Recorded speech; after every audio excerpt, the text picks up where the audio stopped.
we've got high turnover in terms of staff. People aren't staying in roles as long as they used to.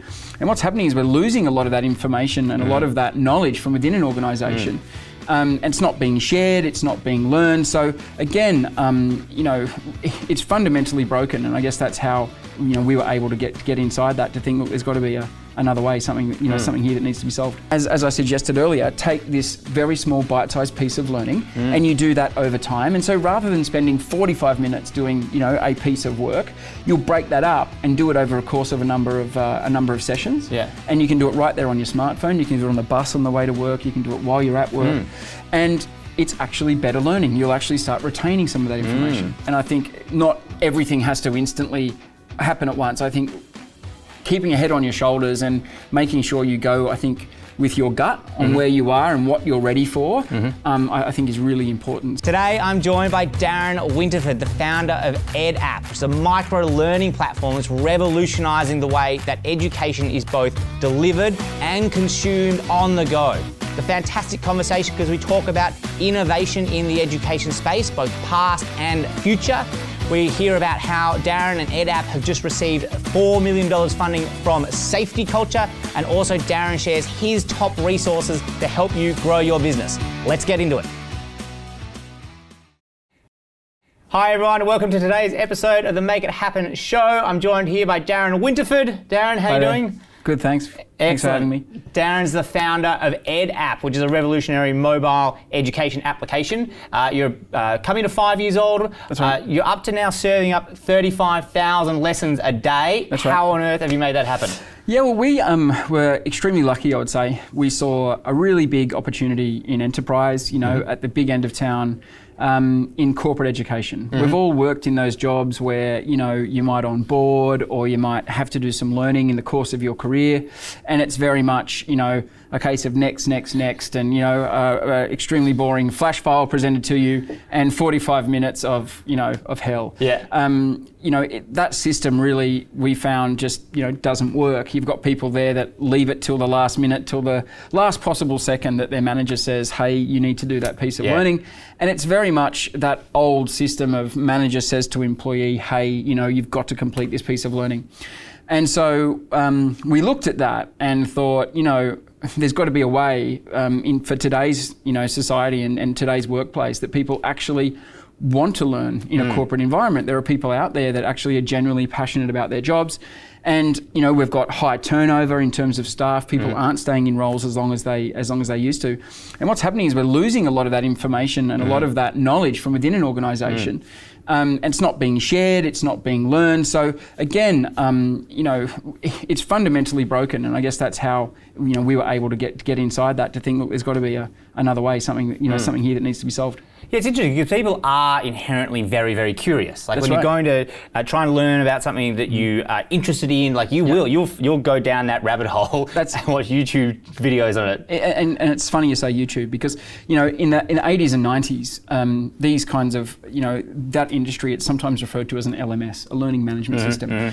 And, it makes it possible for an author somewhere to put together a course on, let's say it might be leadership. And that's produced by an agency somewhere who may have produced it several years ago based on some content that was produced even earlier than that. It's delivered up into one of these files, and here's this 45-minute, flash file on leadership.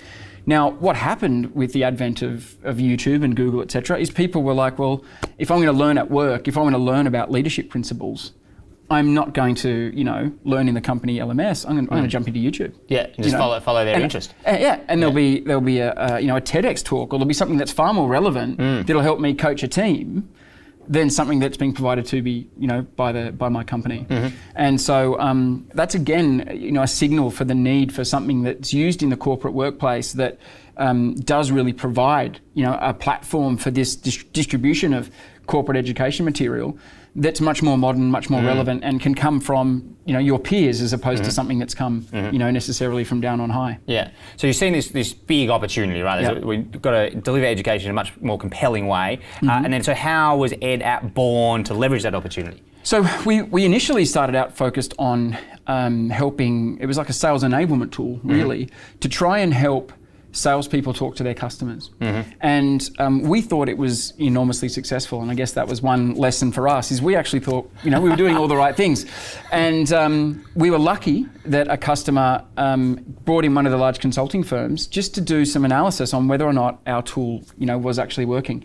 And look, it was, but this firm came and, thanks for them to doing that, came and knocked on the door and said, look, we just want to let you know we conducted this piece of research and, it's doing great, but we think you've identified and you've hit on something else that's probably even a bigger opportunity, which is around employee education across the board, not just sort of sales enablement. And when we tapped into it and started to research, we realized that what we were doing was breaking up content into really small pieces and then delivering it over time to these, to these field forces.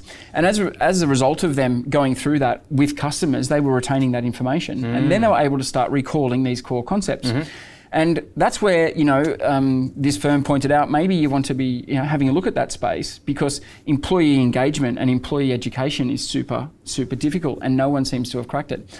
And so effectively we had a look at it and we said, all right, well, what's broken is first of all the authoring. It's really difficult to put something out there. We've got intranets, we've got these LMSs, we've got email, etc. But it's not enough for people to learn from. It's a communication point of view, but you're not learning anything. And someone who's spent a lot of time in LMSs over the past 15 years or so, they are clunky as hell, particularly from an authoring point of view. Yeah, that's right. So we looked at the authoring tool and we said, how can we make that very easy for, someone that might be in HR or L&D to be able to pull together a course in record time. We're not interested in bringing in courses necessarily from the outside. We're interested in people being able to shape content that's within an organisation. People that are what we call the subject matter expert. So we put together this tool for them to be able to do it.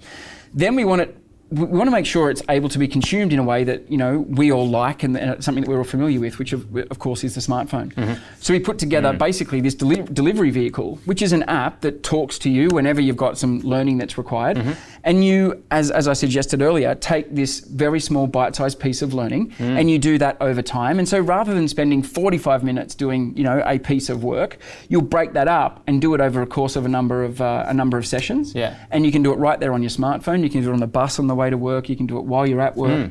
And it's actually better learning. You'll actually start retaining some of that information. So what is bite size? So bite size is probably around 4 to 5 minutes. Okay. We tend to find after that time, the data shows that you will start to get, that sort of drop off of people that start saying, I guess we can all relate to it. It's we've got, let's say, 10 minutes before a bus comes. We've got a few minutes before a meeting. If a task is too long, then it's always going to get put sort of for Friday afternoon. We've all got those tasks, don't we? Maximum learning time, Friday afternoon. Yeah, we've all got, but all those tasks that we get given in our work life, it's like, I've got to do that. All right, it's a 30-minute break. I'll put that somewhere. I'll star it in my email, or we've all got those.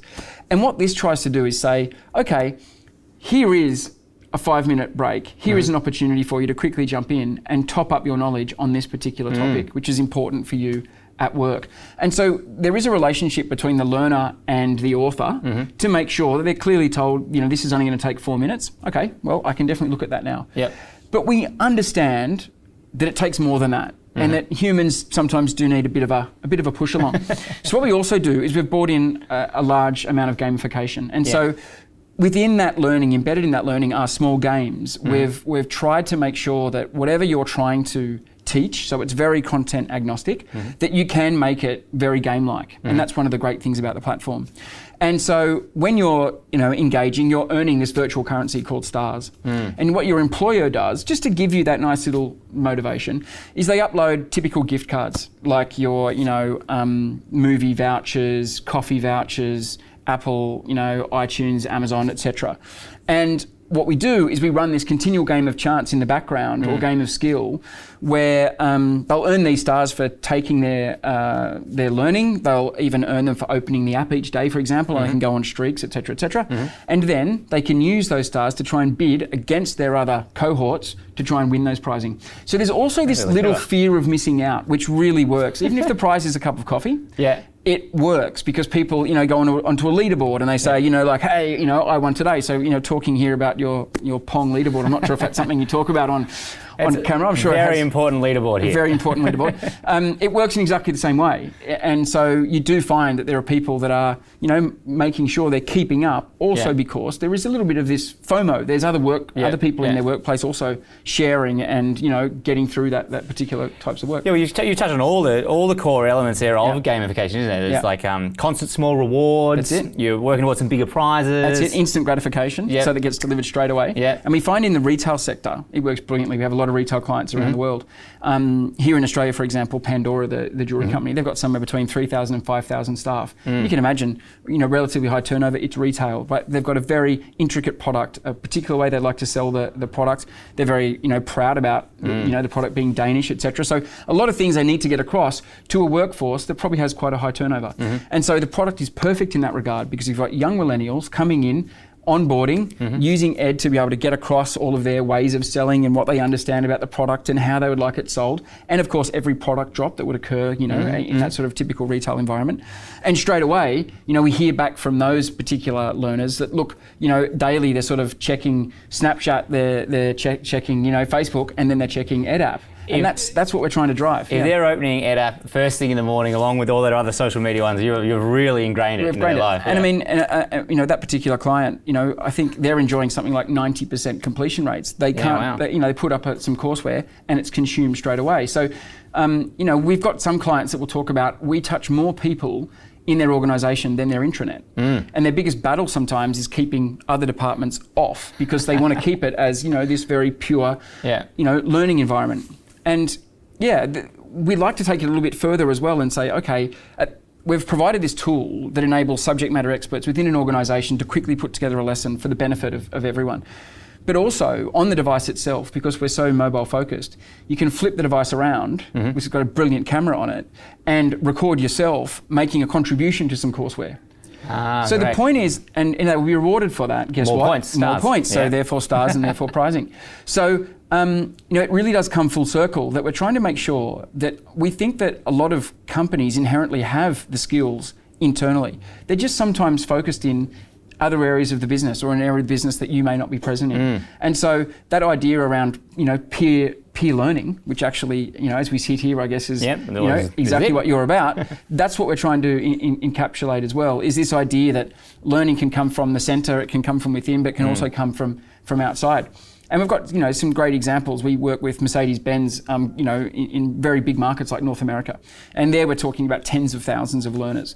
And again, it can be that something from the center, let's say in this case probably from their parent company, comes out that says this is the way that you should sell a particular product. But you'll always have, and I think we can always identify, particularly in a sales environment, that you've got some salespeople that probably just know the right triggers when either a male, a female, someone with a young baby walks into their dealership. They know exactly what they're going to say. And they can contribute that? And they can contribute that. That's and so really that clever. then helps absolutely everyone. And so we're all about, if you like, raising the tide internally, across all areas. So someone in finance that may, for example, know the best possible shortcuts on how to actually achieve something.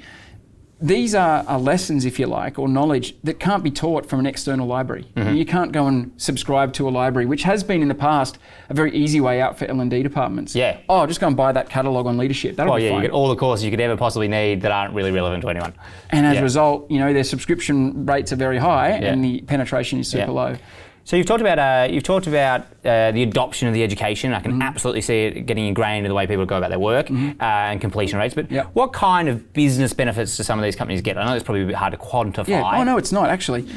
So what we've seen is, if we're talking retail or we're talking internal efficiencies, there are enormous benefits that can be brought from people that.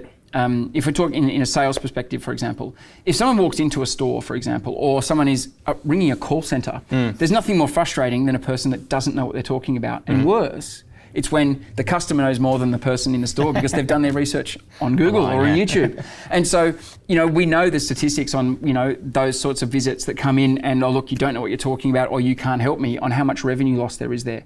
If we can bring all of everyone across an organisation up to speed, then obviously the benefits from a sales perspective also are enormous. Yeah. Internally, efficiencies on having, again, the finance department be able to make sure that we capture this is the proper way to go about this process. From a leadership point of view, look, I'm going to be able to educate my team in a much more dynamic way. If I've got some new team leads, let's talk about businesses that are scaling, for example. One of the biggest problems is middle management, because they are people that have probably been with the company for a couple of years, they're probably younger, and they're just all of a sudden starting to manage their first people. Yeah. Now, that's a really big problem, traditionally for scale-ups.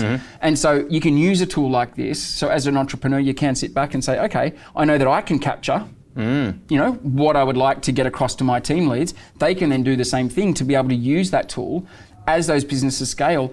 You're not letting external influences that frankly haven't helped you build your business. You're keeping that culture intact by using the knowledge that's around the room. So therefore it has a really enormous impact. I can see that really replacing, so one of the areas that growing businesses, one of the challenges they have is how do we capture all the information that's here? Yeah. And stop people asking the same question every single time. And operations manuals tend to be like the obvious solution, but they're very static and they're hard to keep up to date, and they're not very dynamic, and they're not mobile. So something like this could be a replacement for that. And that's what we see. We see onboarding is a huge part.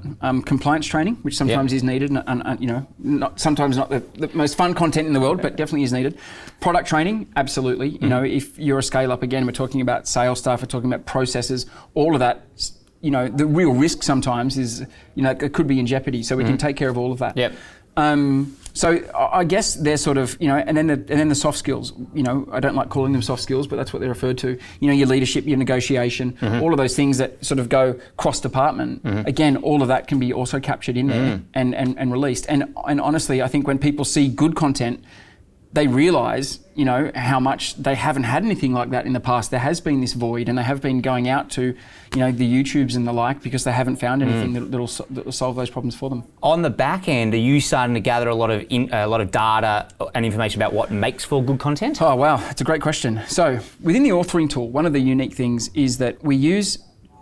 If someone's going to use it internally and they're not an instructional designer, they're someone that just, we want to make them a teacher.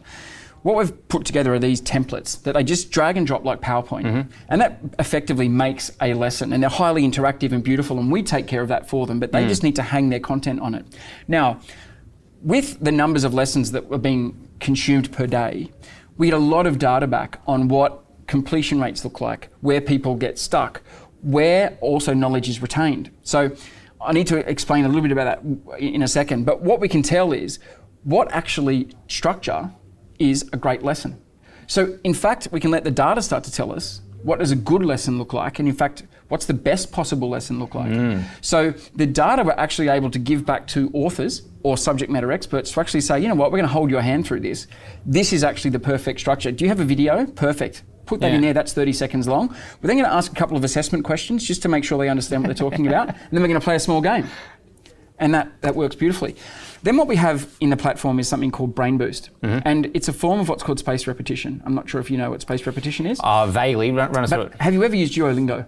Yes. Okay. Yeah. So Duolingo uses exactly the same algorithm as us. It's called SM2. And what it will do is it's learning what you learn and how you learn. And if you were to come across a piece of content, let's say we're doing something on, it might be some product training, and we get something incorrect, then that goes into a queue, and you'll be shown that content again at a frequency that suits you, that will make sure that you're going to retain that information.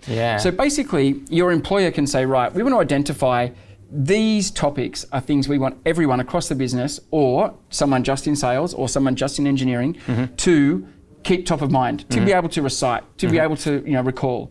And when they mark that in a tool as this is important, we will then use this feature called Brain Boost. It will automatically generate new lessons based on that content, which will make sure that it is retained top of mind. So it changes it up automatically and serves it up in a slightly different way. Yep, and it will do that over time, so that you don't just see it straight away. There's so many interesting threads coming. So having been in the education space for, well, pretty much this is my career, there's so many things like the obviously the gamification in there. This is like an adaptation or extension of mastery. The concept of like, you can't just kind of get a pass in a topic and move on, because that 30% that you don't know might actually come and bite you later on. So you've got to be keeping on serving it all up. A lot of really great stuff coming in here. Yeah, it is. And I think, the space is evolving, and I think that there are some, more and more players looking at corporate education because, again, we are spending less time, in roles. We tend to move through roles faster, and we don't.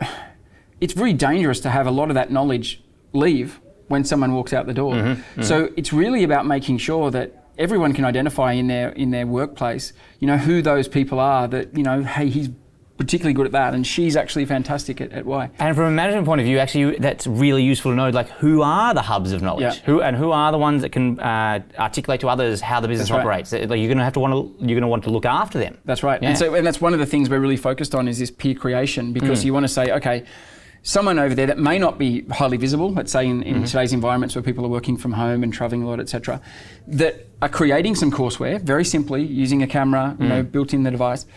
And look, it's highly rated content. People are watching it. People are saying, wow. And we do tend to find that peer-created content will be viewed and engaged with more than something external because, that makes sense. There's a little bit more skin in the game. People, I really want to see what, Barry at Sales is, what he's up to. And so that also helps to identify within an organisation, wow, it's these are maybe some of our hidden gems of people that actually are very thorough and very thoughtful when it comes to, let's say we're talking about negotiation, and they actually can articulate, well, these are the ways that I've actually landed these particular deals. Or if we're talking operations and we've got someone that might be very studious when it comes to their approach to health and safety, or their approach to, using a certain, tool or forklift or whatever it might be. So, it's another way that we can bring up those people that, again, just may not be the noisiest within an organisation, but actually are probably those that we should be listening to. Yeah, that's really great. What I've loved as you've been going through all of this is I can absolutely see the similarities with safety culture. As in, you're both working in areas that had not had a lot of innovation for a long time, and they are super important to businesses to get this right, to get the education part, to get health and safety right, and then also you're both starting to gather all this data around like what does good look like that didn't used to exist before. That's right. And so I can absolutely see the complementarity between the two businesses, and that I'm sure that's why you guys started down the path of you just had an investment from safety culture. What are some of the plans? Are there any plans to bring some of the product together? Yeah, I mean, I don't think there's any doubt that what safety culture have done really, really well is they have the ability to highlight incidents that might be occurring in a workplace. They're able to also look at recording those and making sure that they don't happen with regular inspections, etc. That their software does brilliantly. I guess if there's also a training element to that, which is how to train in best practice and what great looks like, and particularly if a peer can also teach you that, then obviously you can start to see some of the reasons that we're working together. It's a pretty seamless process there. Like, you need both hands. So that's really exciting. Yeah, so what are some of the things that you raised, I think it was $4 million, not necessarily looking for money actually, that makes for a very interesting story, but now that you have a bit of a war chest there, what are you using some of that to expand the business? So we're we're obviously an Australian born business, and we were lucky enough to be born global, so we had an office in New York and an office in London, quite quickly from my history, which was actually agency side. So we were able to see what was going on in business to, even begin to enter this enterprise space and looking at, as I was saying, sales enablement. But we really have bolstered those teams out. So already, and I guess 80% of our revenue comes from outside of Australia, which is pretty amazing, given that we're based here in humble Sydney. So we've got larger sales teams in New York. We've got some more engineers also in New York. We've got ourselves a nice foothold in London as well. So we've got European and American clients with some fantastic people over there. Some of which have been sent from here. Others are locals. And we've really been able to try and bolster those teams. And I guess at the moment it's really about scaling our sales and marketing as well as our engineering. But this, I think next month we'll go to Europe's largest learning conference where the badge sponsor will go in and actually make a statement to say, hey, we're here. So that's obviously super exciting. We will go to some large conferences in the eastern seaboard of the United States, the largest in the world there for in the US. And really start to, I guess, probably be a little bit more aggressive in sales and marketing. We have been quite good in terms of you know, a product that has been discovered. What we haven't done a lot of, and it's something that, you know, we really focused on engineering and coming up with a great product. Now we probably need to start telling some more people, I guess, would be the way that we'll be spending that. Well, yeah, that's a very important and interesting area. That I imagine you are largely an enterprise sales model. Right. So it's not necessarily. Well, actually, this is one of the big differences from safety culture, in that they're picked up by the individual, whereas you go company first. Yep. So how does that sales process work? What do you need to focus on? If I knew, you're figuring that out. No, look, it is about for us. You know, that you've got, I guess at the moment, some real shifts in HR tech or in L&D where you do have people exploring and they are looking actively for these types of tools. We've been really lucky that in this micro-learning space, as we call it, we would be one of the dominant players. So we would be invited to the table if people are looking at micro-learning, which is great. But really, we try and add as much value to the community as we can. We're out there talking about micro-learning. We're pulling together conferences of our own. I wouldn't call them conferences, they're more like speaker panels. But because we're so, we are an authority on microlearning, we have one coming up in February in New York, and it's just a panel discussion. But we've got the likes of Facebook, Slack, UNICEF, Johnson & Johnson, JP Morgan Chase, and Merck, the pharmaceutical company. All of their heads of learning will be on our panel. Wow. Yeah. Pretty exalted company. They're companies that, you know, really are major forces in their respective industries, but all of them recognise, you know, the importance of microlearning. They've, you know, some of them are users of our product, some of them aren't, that want to come along and talk about, you know, I think the name of the conference coming up is Training Goliath, and it's all about how do we move these massive companies and how do we make this spread. So we're very lucky that way. I would say that we have taken very much a category leadership approach. We like to go and talk about our product to enterprise. We do like to get involved in the conversation. There is a lot of, I would say, as I said, change happening. So we can you know, easily identify which of these larger companies are still running some of these, you know, legacy systems and start those conversations on learning and development. And, you know, we know obviously if the current e-learning, you know, engagement rates, I think it's about 15%. And that would be generous. And we're able to get numbers more like 80. Then, you know, we're not there telling them, oh, look, and it's an extra 10%. It's not incremental. It's a transformation. And we do talk about that. We do talk to enterprises that want to create a learning culture. We're talking about, you know, and they're probably the same types of progressive companies that are taking on, you know, safety culture products or Culture Amp or any of these sorts, you know, people that are passionate about it. I was going to mention Culture Amp because I straight away saw there's a complementary nature there. Have you done any work with them or? No, we haven't. No, we haven't. But that's, again, I've got to say we've been pretty heads down on product, and I think we're at a stage now where we would like to be talking to more people, and I think 2019 for us will be that, especially internationally. You know, we've really been quite surprised at just how quickly and how progressive I think some of the American organisations are that have taken on our product. It's a country that's great doing business with. They're optimistic. They are very interested in new technology, and we've found some really wide-scale deployments there quite quickly. So it's potentially not as conservative as people think. Wow. Now, speaking of new technology, so you've really baked in micro-learning, mobile first. So you were right at the vanguard of two of those big trends coming through. What are some of the things coming up in education that you can see?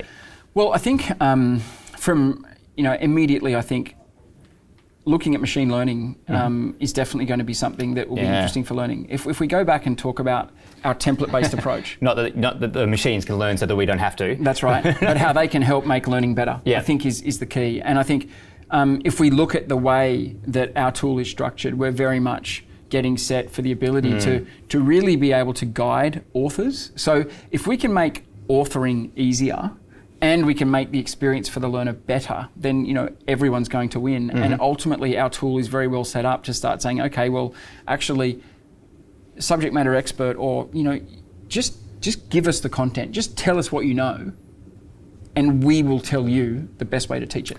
Well, that'd be amazing. I think it's not far away. Wow. So exciting journey so far, exciting times ahead. Definitely. All right, we've got a couple more questions to go through here to wrap up, which I haven't seen. Okay. And you sure as hell haven't seen. Okay, let's see. So we try and get through these in under 1 minute. Under 1 minute. Oh, gosh. All right. I've got, looks like I've got 5 questions here. Thanks very much. The rapid fire minute, let's make it happen. Okay.